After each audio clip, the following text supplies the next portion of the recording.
गुरु जी के चरणों में सादर प्रणाम। संगत को हमारी ओर से शुभकामनाएं। मेरे लिए एक बहुत बड़ा चैलेंज है, इसलिए कि सूरज को मैं दिया दिखाने लायक नहीं हूं। गुरु जी से हम जुड़े 2006 में। हो सकता है कि गुरु की आज्ञा नहीं थी। हम लोग जलंधर में रहे 3.5 साल। गुरु जी का कंटोनमेंट में आना जाना रहता था, दर्शन देते थे, लेकिन हमको कभी आदेश नहीं मिला। हो सकता है कि मैंने भी कोशिश नहीं करी। उसके बाद जब हम नोएडा शिफ्ट हुए रिटायरमेंट के बाद 2003 में मैंने अपना बेटा खोया, जो कि एक्सीडेंट में उसकी डेथ हुई। चार्टर्ड अकाउंटेंट था। मैं, मेरी आंटी, मेरी बिटिया बिल्कुल इस तरह हो गए थे कि अब जिंदगी में क्या रहा है। खैर, एक दिन मेरा नेव्यू आया मेरे से मिलने नोएडा। वो बोला कि आप एक सुल्तानपुर में एक गुरुजी हैं, उनके यहाँ क्यों नहीं गए, आप जाइए।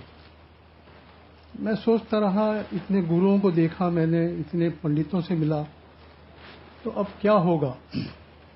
बहरहाल अपने छोटे भाई से बात की, उसने कहा आपको चलना है, तो वो हमको संडे के दिन एम्पायर स्टेट ले गए।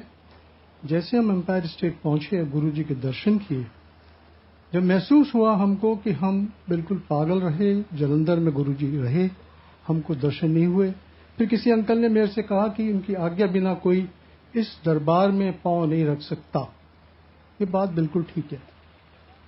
उसके बाद गुरुजी ने हमको 3 जिंदगियां दी। पहली जिंदगी दी कि एक दिन हम नोएडा से 7:45 बजे चले। गुरुजी के दर्शन के लिए जब गुरुजी घूम के आते थे और साइड बोर्ड पर बैठते थे, उस टाइम के दर्शन का अनुभव और अमृत जो मिलता था, उसका बहुत ही मजा और था। और जब गुरुजी गद्दी पे बैठते थे, उस दर्शन का अमृत पाना जैसे स्वर्ग में बैठना है। 7:45 बजे चले और 8:10 के ऊपर हम एम्पायर स्टेट पहुंचे। आप यकीन कीजिएगा कि 35 मिनट के अंदर आप नहीं पहुंच सकते एम्पायर स्टेट। 35 किलोमीटर नहीं कवर कर सकते। हम जैसे पहुंचे, गुरुजी ने हमको दर्शन दिए।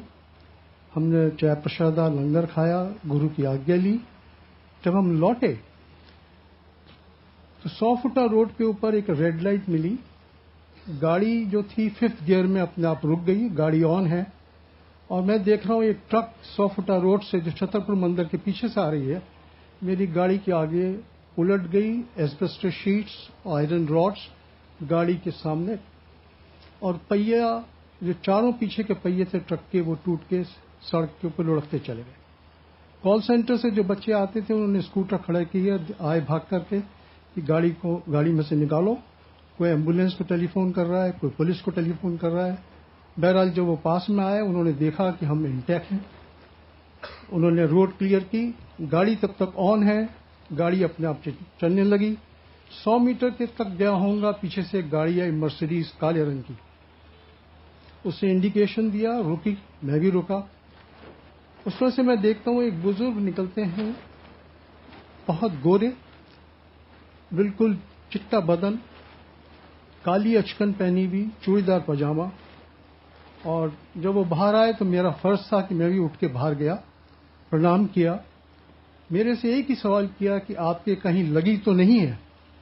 मैंने कहा जी हमें तो नहीं लगी, ये गुरु की मेहर है जो कि आज हम बच गए। तो बोले कि ये गुरु की मेहर से ही आज आपको जन्म मिला है, बचे हैं। बहरहाल हम गाड़ी में बैठे, जब देखा अनदर 100 मीटर गाड़ी गई होगी, गाड़ी डिसअपियर हो गई। उसके बाद जब गुरुजी ने एक दिन बांधा हुआ था हमारा, संडे का, जब हम गए दर्शन करने के लिए गुरुजी के दरबार में पहुंचे, गुरुजी कई बार जो मैसेज देते थे सबके लिए, he used to speak very loudly. बड़े जोर से बोले किसी अंकल से कि अंकल, सड़क दे उद्दे ऐदा नहीं है कि तुर लिए रेड लाइट है तो जरा वेग के चल दें। So this is one message which I want to share with you.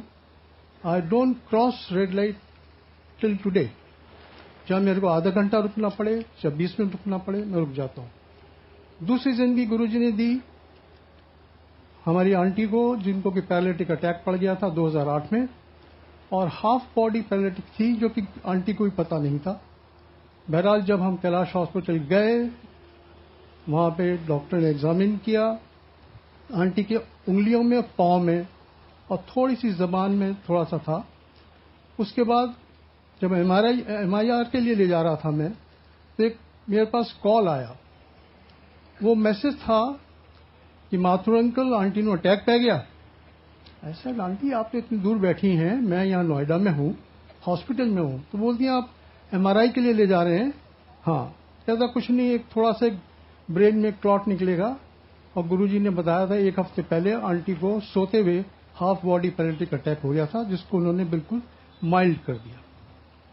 उसके बाद आंटी 6 दिन रही, बाहर आ गई, और अभी आंटी बिल्कुल ठीक है, स्वस्थ हैं, अपना काम अपने आप करती हैं। और जब गुरुजी के पास हम दर्शन करने जाते हैं, और गुरुजी ने जब 2007 में चूल्हा छोड़ा, तो हम सोचते थे कि अब क्या है हमारी जिंदगी। गुरुजी ने ये बताया कि मैं हमेशा आप लोगों के साथ हूं, आपके साथ रहूंगा, आप हमारे साथ रहिए, लेकिन जो मैं मुझको मानिए, आप मांगे मत, मन्नो मैनू मंगो मत। एक दिन गुरुजी से बात हो रही थी, तो गुरुजी ने मेरे से यही कहा कि मंगदे नहीं है तो पुछदे नहीं है। वो इसलिए था कि जब हम अपने बेटे को खोया, तो गुरुजी ने हमारा माइंड धीरे धीरे धीरे सेट किया। गुरुजी चाहते तो वो 2 घंटे में हमको सेट कर देते, लेकिन गुरुजी